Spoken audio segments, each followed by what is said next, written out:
strategies, if not consciously, then unconsciously.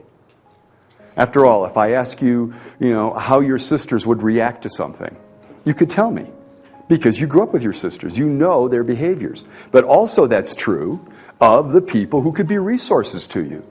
The people who are clever at getting things to happen. The people who are easily learning and creative. They've also been around you. We, in our mind, dissociated from them.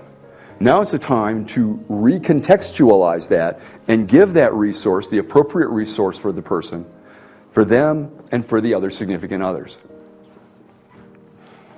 Integrate those resources, and also then have the person who was here, the real one, try on each of those. Why would they do that? Because it's their memory. You're recoding their memory. You want them to be the significant others with the new resources, because then they'll have that resource in mind later. And when it's finally got all that, then play the movie. Let the person watch how it turns out differently. If they really like it, if they're ready for it, you have them step in, walk up the timeline through and recode all of their past. If they're not ready, then have them step out and say, so what other resource? Who needs what other resource? In other words, you come back here, find another resource. Add that resource in, either directly in the sense of lightning bolts or, in terms of a message or a gift or something, or by having another person embody that resource, bring them that resource. And then when they see that person has the resources that they wish they had had at that time, then have them step in and come up through the timeline, having it transform all the subsequent memories until they come up to the present, seeing it, going off, producing more changes in the future. Yeah. So, questions on the process. So, in groups of 3, for a couple of reasons. Not the least of which is, in the studies that I did and that others have done in language learning, it was found that if you're watching people interact and learn something, your learning is 85% of their learning, even if you don't say a word. So you're getting learning when you're the meta person, but in this exercise, meta person, you also have a responsibility of helping the guide to track it. This is a complicated process, right? So you're there to assist the guide. You be a step back, right? But you're there seeing if they're staying on, and if they miss a step, you feel free to go and gently point out, because you're helping them to learn the process. And if you see the guide say something and there's a reaction in the explorer, and it's not the reaction the guide thought that they wanted, but the guide didn't notice, then you would go, take a look over there. In other words, you're gently redirecting attention to the process and the steps, to the process and the people involved. That's really all you need to do, and that's a lot. Because as you've noticed, there's a lot of things to keep track of. All right? Someone said this is the best use of register tape they've ever seen. I brought more, if you want to lay out a timeline. Those of you that were wondering if this would work with the Tremurti mat, of course it will. The idea that you set this out for the person, the only difference being that even though the mat has the present self and the future and the past, you're going to make a lot more use of the arrows coming off the mat than anything else. Yeah? But the same thing, what you're doing is helping the person organize their sense of time and organize their sense of being an observer so that they get the mental space to add in the resources they wish had been there. And then to relive it so that they have them now and in the future. Now. Okay, groups of 3. Get yourself into a new group. This is the major exercise of the afternoon. So take your time, be thorough, stay on task.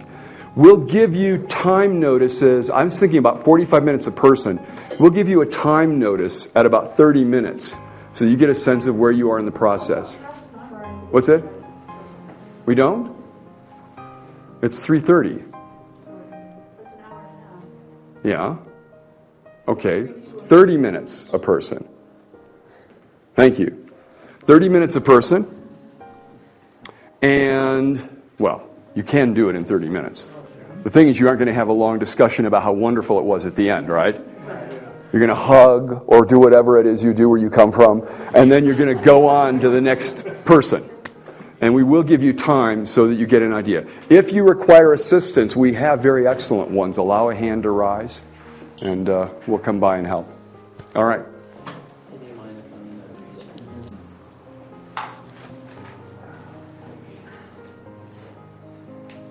I think we're fine.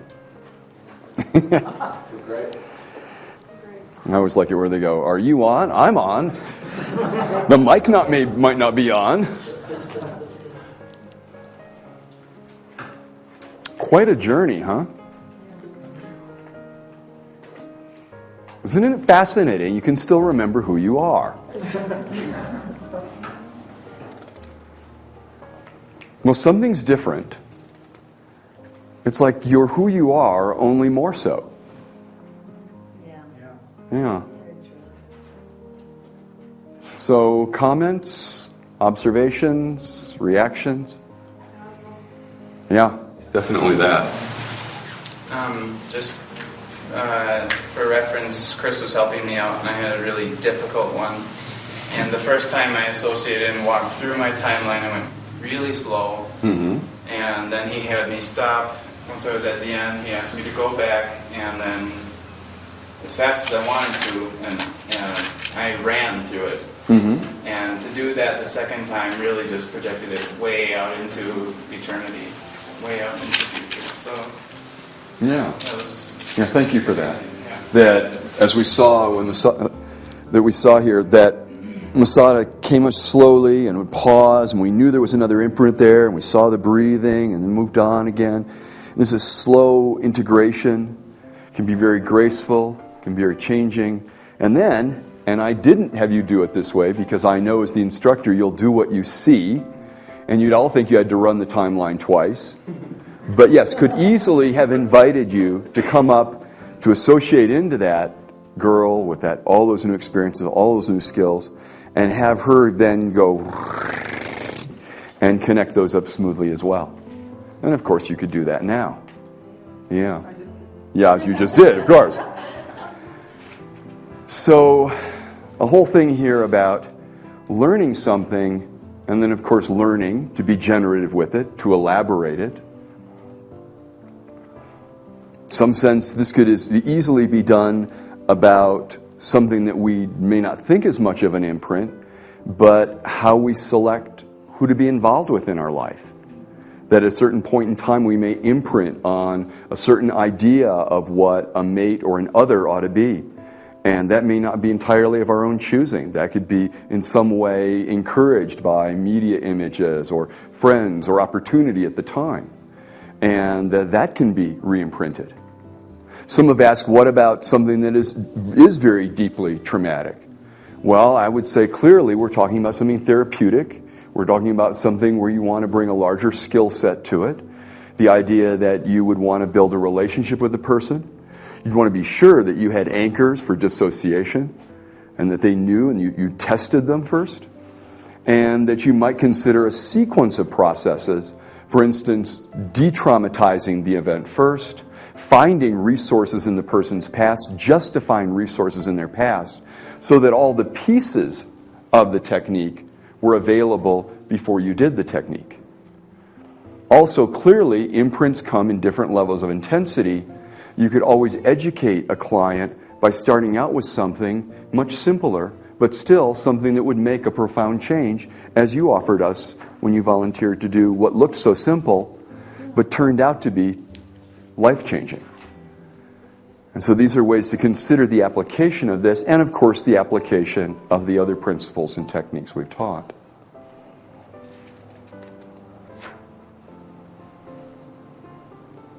I think this bears witness to the idea that the child is father to the man, that in the beginnings are our endings. And yet it also reminds me of another story from Jorge Luis Borges. And in this story, he talks about a young man that he meets in Argentina who always knows what time it is. A remarkable skill. And at one point, he hears the young man has had an accident. He's fallen off a horse. And then a short while later, he gets a request for some school books for Latin and obscure history. And he goes to visit the young man, and he discovers that in the accident, he's become and has a perfect memory. He can remember anything and everything in utter detail. In fact, the world is so bright that he spends most of his days in a darkened room where he can recreate in minute detail every bit of any particular experience. He tells Borges how on one day he spent a whole day recreating an afternoon years ago. He expresses to Borges his dismay that people think that a dog that he sees looking at him at 9 in the morning is the same dog that he sees walking by in the afternoon. Because each experience is individual and unique. He says when he looks in the forest, he doesn't see the forest, he sees each leaf. And each leaf there, as it turns and waves, is to him a different leaf. This is very remarkable. And yet as he talks further, Borges begins to realize that he can't imagine anything new. And he wonders about that, and he realizes he doesn't have this capacity that most of us think is a limit. He doesn't have the capacity to forget. He doesn't have the capacity to forget to remember, or to remember to forget, to imagine things in another way. I've been very lucky in my life in a number of ways and studied both with Borges and with the founders of cognitive linguistics. One of those, Mark Johnson, in a book entitled The Body in the Mind. The Body in the Mind. And he says, nothing we think can happen without imagination. We can't reason, we can't create, we can't imagine. We can't make anything in the world, either in our memory or in our future, without imagination. And that what you've done here today is you've captured that lantern, that light, and turned it in the direction of realizing that what was a certain imagination that at some point you took as real, a story which set you on a certain path in life. And now you possess, by your own din of effort by being here, the lamp of the possibility that what was can be different to light what is and what could be unimaginable until you think of it now or in your dreams tonight. Rest well, dream well. Tomorrow is the beginning of something entirely new in your life. Have a good evening. Thanks. Thank you.